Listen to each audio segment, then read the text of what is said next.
In the heart of the great kingdom of Zimbola, where warriors rode on fierce stallions and the land was blessed by the gods themselves, ruled King Joromi the Mighty, a man whose very name struck fear and respect across the land.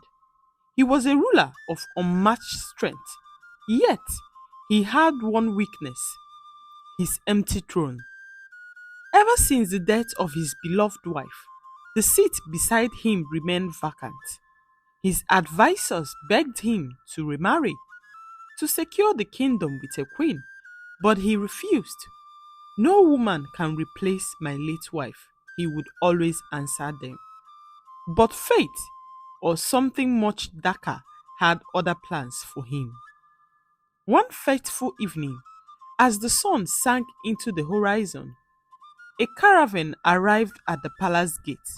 A woman stepped out, Lady Adana, more beautiful than any had ever seen. Skin as dark and smooth as polished oils, eyes that shimmered like moonlight on waters, and a voice like the sweetest melody. "Your Majesty, I seek refuge. My kingdom was destroyed, and I have nowhere else to turn." The moment King Joromi laid eyes on her, he was lost. But his daughter, Princess Zaram, felt something was wrong in her bones. She had inherited her mother's gift of sight. When she looked at Adama, she did not see beauty. She saw a shadow, a distortion, something unnatural.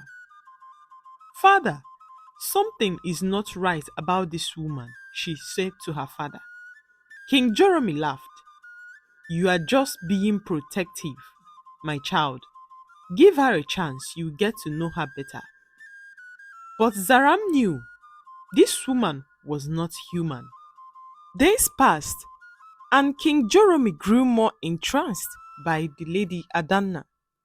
He declared his love, and against his advisor's warning, prepared for a grand wedding. Unknown to him, Adana was no ordinary woman. She was Ezenwai Ijaka, the witch of the Forbidden Forest, an ancient sorceress who had lived for centuries, consuming the souls of mighty men to retain her youth. But Adana had not come alone. A dark sorcerer named Omoma, her loyal servant, had helped her concoct a potion of illusion and a love blinding spell, ensuring that Joromi would see only what she wanted him to see. After their sudden wedding, Queen Adama played her role well. By day, she was the graceful, elegant queen, speaking softly, moving with calculated steps, and pretending to be the loving wife of the great King Joromi. But by night, she revealed her true self. Once the palace fell into silence, she shed her human form, her beautiful skin peeling away to reveal the ghastly creature beneath. A monstrous, shriveled figure with elongated fingers, hollowed out eyes, and a jagged mouth. She would slink through the secret tunnels beneath the palace, emerging into the wilderness, where she would feast on raw flesh, wild animals, unfortunate travelers, or even the bodies of the sick stolen from the village outskirts. She dug her fingers into the dirt, inhaling the scent of decay and rotten things. It strengthened her. But her mission was not yet complete. She needed King Jeremy to die. Each night, she poisoned his drink, not enough to kill him immediately, but just enough to weaken him, to make him frail until he could no longer fight back when the time came for her to take the throne. But there was one problem: Princess Zaram. No matter how much Jeremy weakened, Zaram grew stronger and more suspicious. And Adama knew that as long as Zaram lived, she could never and truly rule Zimbola land. One evening, after ensuring the king drank his nightly poison, Queen Adama retreated to her chamber and consulted the enchanted mirror Onma had given her. She stood before it, the dim light candle flickering against its dark glass. Mirror, mirror on the wall, who will rule Zimbula land when the king falls? The glass rippled, shadows swirled. Adama smiled, expecting to see her own image, but instead, Zaram's face appeared on the mirror. Her dark eyes burned like fire, her crown sat firmly on her head, and worst of all, she was smiling. Adama's expression twisted into one of pure rage. She let out a shriek so loud it cracked the glass of the mirror. No! This cannot be! The door burst open. Onuma the sorcerer rushed in, his dark robes flowing behind him. My queen, what is it? What provoked you? She pointed at the mirror, her eyes glowing with fury. The mirror has spoken treachery. It claims Zaram will take over the throne when the kings die. Onuma's face darkened. He stepped closer, touching the mirror. The rippling image of Zaram still remained there, a prophecy written in magic. Onuma turned to the queen. If the mirror says so, then it will happen, unless we do something to change it. Adama's face twitched with anger. Then we must set a trap. Zara must die before she ruins everything that I have worked for. The next morning, Adama changed her tactics. She knew that if she attacked Zaram directly, it will raise suspicion in the palace. Instead, she played the role of the gentle stepmother, pretending to care for the princess. She invited Zaram for long walks in the garden, gave her expensive gifts, and even prepared her meals personally. Zaram, however, was no fool. She never ate a single bite of the food the queen gave her. But Lady Adama was patient. One day, she invited Zaram to her chambers. Zaram, my child, she said sweetly, I know you have been worried about your father, the king, so I have spoken to the palace healers, and they believe a special medicine can help him. But we must travel to the hills of Exora to retrieve the sacred herb. Zaram hesitated. Something felt wrong. You wish for me to leave the palace? She asked. Adama placed a hand on her chest, pretending to be hurt. Do you not trust me, my child? Zaram wanted to refuse, but she also wanted to save her father. So, reluctantly, she agreed. That night, as Zaram left the palace with only 2 guards, she had no idea she was walking straight into a trap. The journey was supposed to be safe. The hills of Ezora were not far, and Zaram had traveled there before. But when they reached a deserted road, a group of masked men emerged from the shadows, blocking their path. Before Zaram could react, her own guards turned against her. They grabbed her arms and forced her onto a waiting horse. You fools, release me now! Zaram shouted, struggling against their grip.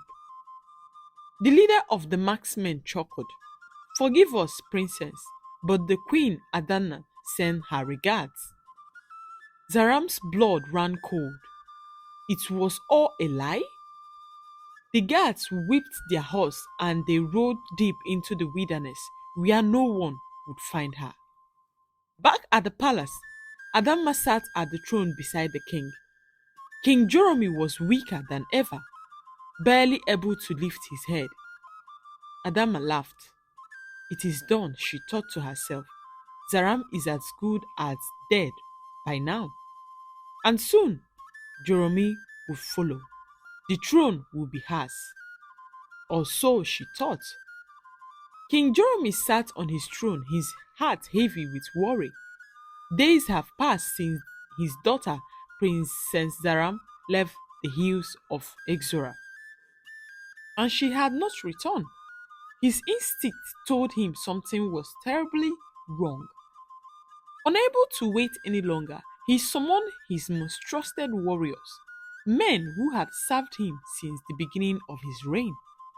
Find my daughter, he commanded, his voice filled with desperation. Bring her back to me, no matter the cost. The warriors, clad in leather and steel, mounted their horses and rode into the wilderness. They searched day and night, following the trail of hoof prints that led deep into the forest. But as they ventured further, they found something that made their blood run cold. A blood-stained dress. The warriors dismounted, staring at the torn, familiar fabric. It was Zaram's royal garment that she wore the very day she left the palace. It was ripped and soaked in blood. One of the warriors fell to his knees, his voice hoarse with sorrow. The princess has been devoured by a wild beast. The others bowed their heads. The forest was merciless to those who wandered unprotected. With heavy hearts, they gathered the blooded fabric and rode back to the palace. As they entered the throne room, the king's gaze locked onto the bundle in their hands. He did not need to be told. The moment he saw his daughter's dress, his world was shattered. A painful cry erupted from his lips as he collapsed to the floor. Clutching his chest, his grief was unbearable. The palace guard rushed forward, lifting their broken king and carrying him to his chambers. The royal healers worked tirelessly, but the damage was already done. King Joromi was bedridden, his body weakened by the heartbreak and grief.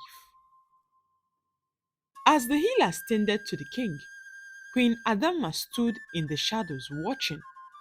Beneath her veil of sorrow, a wicked smile coiled on her lips. The fool is as good as dead, she thought to herself. That night, as the palace mourned, Adama took full control.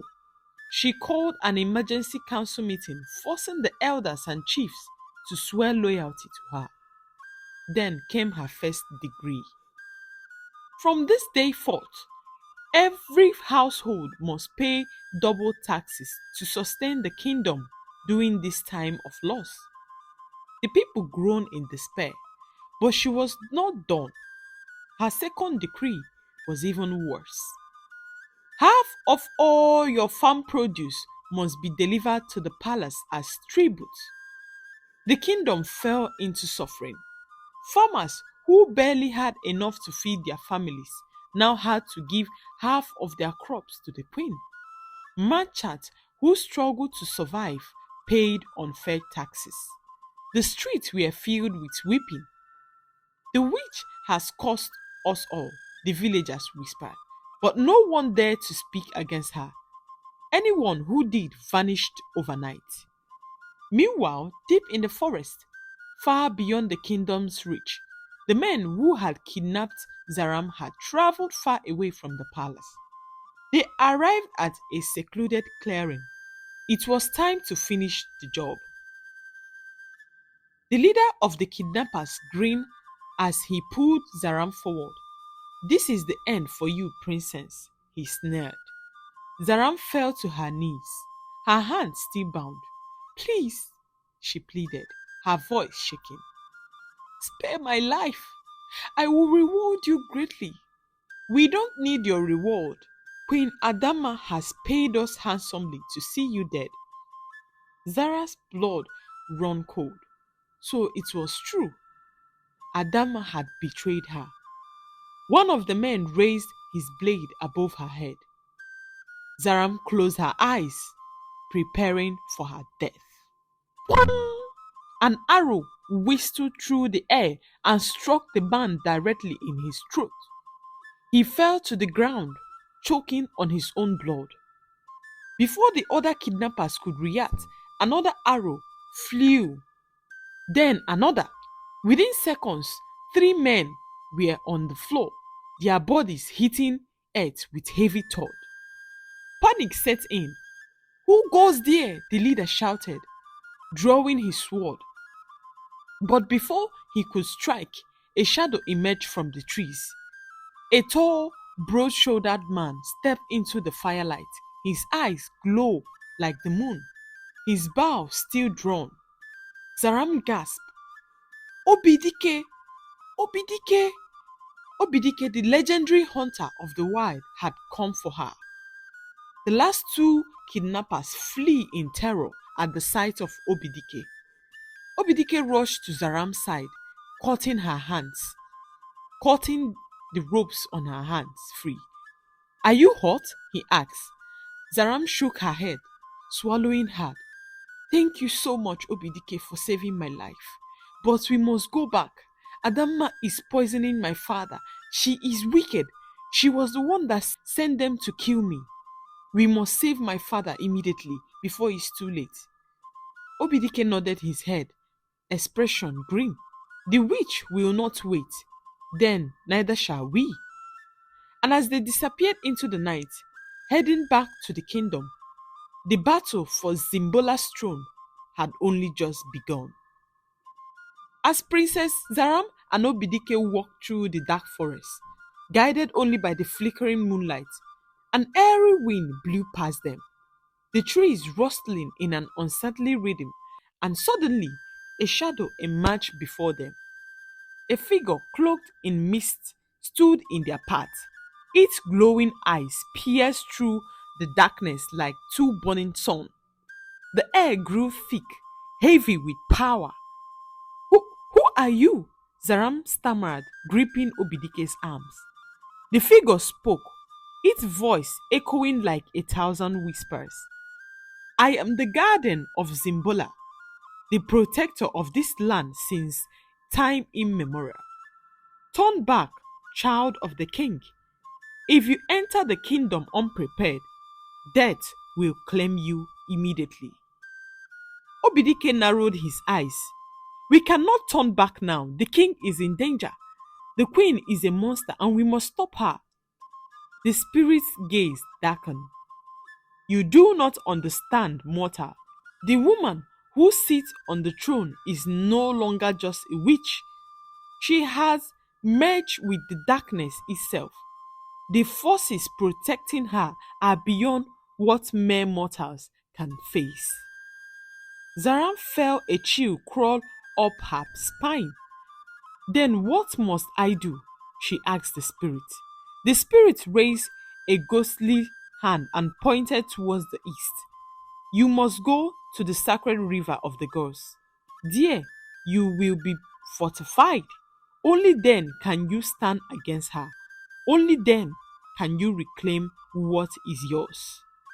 Obidike glanced at Zaram. We do not have time. But Zaram interrupted her, her voice steady. Then we make time.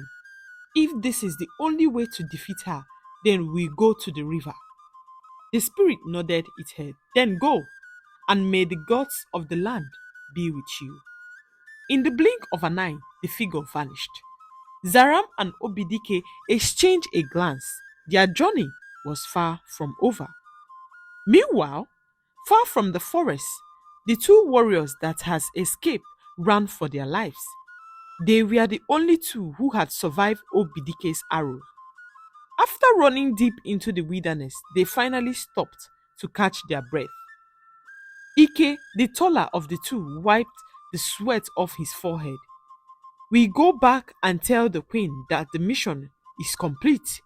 She paid us well and we must deliver the news. Ekene shook his head violently. You are a fool, Ike. Do you not know what she is? That woman is not human. If we lie to her, she will know. And when she does, we are dead. Ike scoffed. So what do you suggest? That we run like cowards? Ekene took a deep breath. Yes, That is exactly what I suggest we do. I am going to my mother's village. She will never find me there. Ike laughed coldly. Run if you wish, but I will collect what I am owed. With that, he turned and began his journey back to the palace. Ekene, shaking his head in pity, fled in the opposite direction. Back at the palace, Queen Adama sat on her throne, her fingers tapping rhythmically against the armrest. Then the throne room door swung open. Ike entered, kneeling before her. My queen, the mission has been accomplished. The princess is dead. For the first time since taking the throne, Adama laughed, a deep, guttural laugh of triumph. That night, she paid Ike a personal visit in his hut. Dressed in a silk wrapper that clung to her wicked cuffs, she smiled seductively at him. You have pleased me greatly, Ike, she whispered, stepping closer. A warrior like you deserves a reward. Ike swallowed hard, his body betraying him. He did not see the dagger she hid behind her back.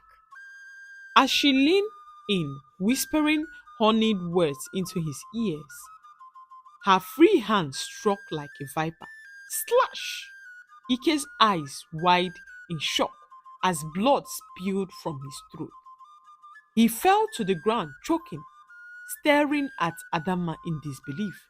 She laughed. Loose ends must always be cut off, she whispered as the life drained from his eyes. Later that night, Queen Adama stood in her inner chamber staring at the enchanted mirror once more.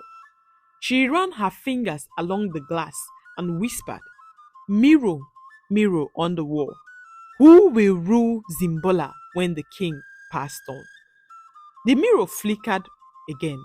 She laughed, expecting to see her own face. But instead, Zaram's face appeared once again. Adama's smile vanished instantly. Impossible!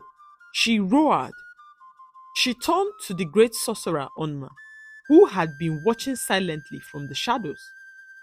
You told me she was dead, she hissed. Onma's expression darkened. If she were truly dead, the mirror would not lie.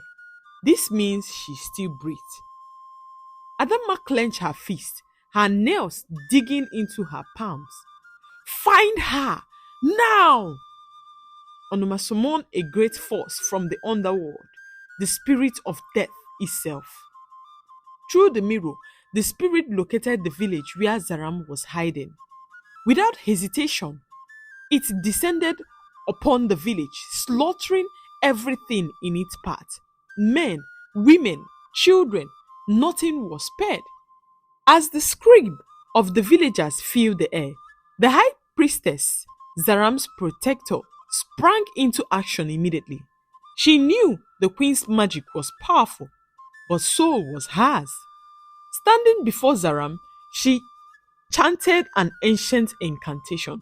Suddenly, a perfect illusion of Zaram appeared beside them, an exact duplicate. Then she disappeared with Zaram. The spirit of death saw the illusion, thinking it was Zaram, and struck it down immediately. As the fake Zaram fell lifeless on the floor, the queen watched through her mirror and laughed in satisfaction. She is finally dead, Adama murmured. Now, the king is the only obstacle left. Once he is gone, I will be crowned the king of Zimbola kingdom. She wasted no time. The very next day, she ordered the king's final meal to be prepared. This time, there will be no slow poisoning. She would finish him once and for all. The palace was silent, shrouded in grief. The king had just eaten his final meal. The poison food walked swiftly, slipping through his veins like a silent assassin. That night, he fell into a deep sleep and never woke up. At sunrise, the palace maids discovered his lifeless body. The great Ikolo drum was sounded. deep, mournful echo rang across the land, announcing the tragic news. The king is dead! The king is dead! The town crier wailed as he announces the king's death. The kingdom was thrown into turmoil. The people wept, tore their clothes, and cried to the gods, begging for answers. Had the gods abandoned us? Have we angered the spirit in any way? First, it was the princess. Now, the king is dead. They had lost their beloved king, and with him, their last hope. Meanwhile, Queen Adama stood at the palace balcony, watching the grief-stricken crowd with an amused smile. Her plan had worked. The throne was hers. That same day, Adama summoned the kingmakers. She stood before them, her voice filled with authority and venom. The king is dead. Crown me at once. But the elders hesitated. One of them, a frail but wise elder named Ezudo, cleared his truth. My queen, the laws of our ancestors do not permit this. You have no child for the late king. And since Princess Zaram is also dead, the throne must pass to another royal family. Silence, a deadly, suffocating silence followed. Queen Adama's face twisted in pure rage. Without a word, she lifted her hand, and two elders dropped dead on the spot. Gasp filled the room. The remaining elders fell to their knees, their body trembling. Mercy, my queen. Please, mercy, they cried. Adama folded her arms, a slow smile playing on her lips. You will crown me tomorrow, or you will all face the same fate. The elders, consumed by fear, nodded desperately. And so, the town crier was sent out to spread the news. Come, come, come, come, come. All the inhabitants of Zimbo land must assemble at the palace tomorrow for the coronation of the new ruler. No one should go to the market or the stream. Everyone, young, old, must assemble at the palace for the coronation of our queen. The next day, the palace courtyard was packed with villagers. Fear and uncertainty filled their eyes as they watched the wicked queen kneel before the kingmaker. The kingmaker, with trembling hands, placed the sacred neck beads around her throat. He tied the ankle beads around her feet. Then, as he lifted the royal crown, ready to place it upon her head, "Stop!" a voice shouted through the ceremony. All heads turned. The queen froze, her breath hitching. At the entrance of the palace stood Princess Zaram, alive, blazing with power. Gasps of disbelief erupted from the crowd. The queen's eyes widened in horror. "This is not possible," she shrieked. She is dead. I saw her die. I killed her myself." In a desperate rage, Queen Adama thrust her hand forward, summoning dark energy and striking at Zaram. But the moment it touched Zaram's body, it burst into flames and vanished. Adama stumbled back, shaking. Unbelievable! Sorcerer Onuna watched from the shadows, stepped forward and hurled his own deadly magic at Zaram. But Zaram stood tall, her eyes glowing like the sun. The power of the sacred river flowing through her veins. Onuna's magic bounced off like a mere breeze. Before she could react, Zaram raised her palm and unleashed a blinding golden substance onto the queen. The moment it touched Adama's skin, a horrifying transformation began. Her skin rippled and cracked. Her human form peeled away, revealing her true monstrous self. A hideous, decayed witch with rotten flesh and hollowed eyes.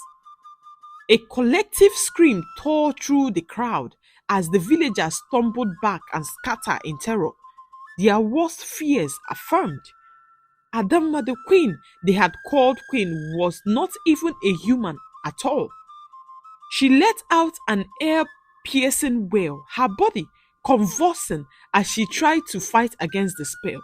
No, this cannot be. Zaram's voice was firm. You will never, ever deceive anyone again.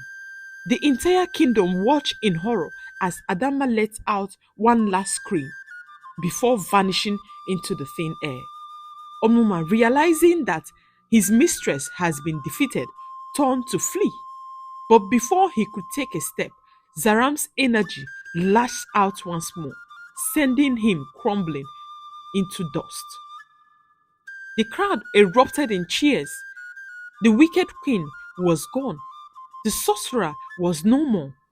And Princess Zaram, their true ruler, had returned alive and more powerful than her father. Tears filled the kingmaker's eyes as he stepped forward. By the laws of our ancestors, he said with a trembling voice, I now crown you King Zaram of Zimbola land. He placed the royal crown upon her head. The villagers cheered and danced, singing songs of victory and joy.